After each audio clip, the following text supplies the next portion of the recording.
స్వామి సమర్థ మహారాజ్కి జై జై. అక్కలకోట ఈ పేరు వినంగానే చాలామందికి ఎందుకులండి, నా గురించి నేను చెప్తాను. అక్కలకోట ఏదో చిన్న గుడి ఉంటుంది అనుకుంటాం.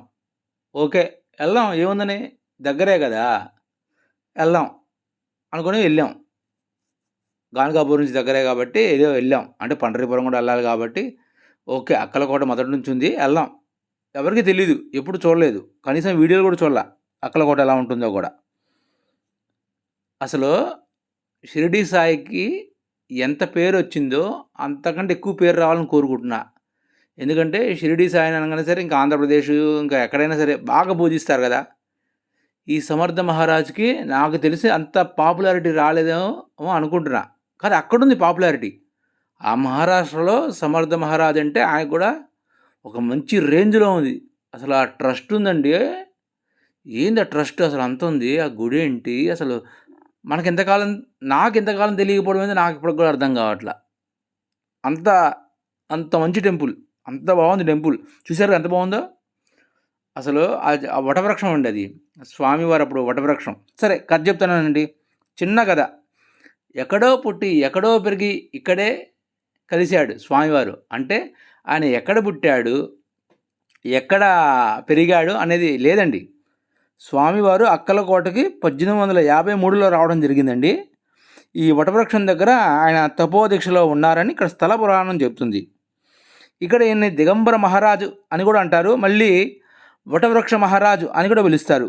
ఈయన మొత్తం 7 అడుగులు అండి. ఈయన మనిషి 7 అడుగులు ఉంటాడు. ఈయన పెద్ద పొట్ట, విశాలమైన భుజాలు కూడా కలిగి ఉంటాడండి. ఇంకో విషయం ఏంటంటే, మీరు షిరిడి సాయి అనే సినిమా ఉందండి నాగార్జున గారిది. ఆ సినిమాలో ఒక సీన్ ఉంటుందండి. ఏంటంటే, ఫోటోగ్రాఫర్ వచ్చి ఫోటో తీస్తాడు. ఫోటో తీయగానే ఆ ఫోటో రాదు. ఆ ఫోటో రాకపోయేసరికి తర్వాత బ్రిటిష్ అయిన శ్రీహరి దగ్గరికి వెళ్తే ఆయన చూసి కళ్ళు చెమురుస్తాయి. ఎందుకంటే ఆయనకి యేసుప్రభులాగా కనబడతాడు. అంటే ఒక్కొక్కరికి ఒక్కో రకంగా కనబడతాడు కదా. అది నిజమైన స్టోరీ. ఏంటంటే అది అక్కలకోటకు సంబంధించిందండి. ఆ స్టోరీ ఏంటంటే, అక్కలకోట మహారాజును కూడా ఒక ఫోటోగ్రాఫరు ఆయనకు చెప్పకుండా ఫోటో తీశాడు. ఫోటో తీసి కడగంగానే ఆ ఫోటో చూసుకున్నాడండి. ఆ ఫోటోగ్రాఫరు చూసుకోగానే ఆయనకి కోతి బొమ్మ వచ్చింది.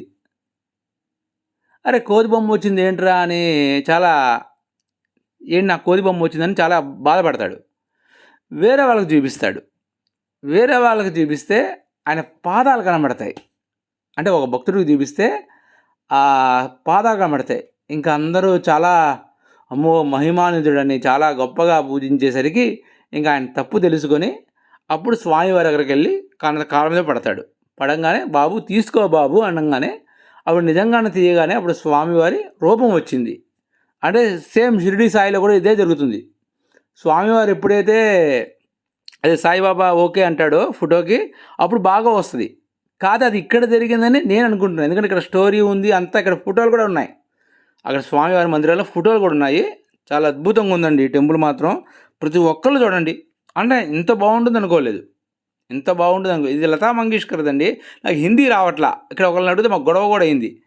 ఆమె ఎందుకు ఇచ్చిందో ఈ కార్లు మాకు అర్థం కావట్లేదు. లతా మంగేష్కర్ ఇచ్చింది, కానీ ఎందుకు ఇచ్చిందో తెలియట్లా. అది స్వామివారు ఇక్కడ 1878లో పరమపదించారు. నా వీడియోస్ చూస్తున్న వాళ్ళు సబ్స్క్రైబ్ చేసుకుంటున్నారేమో అనుకుంటున్నా, మీ ఇష్టం.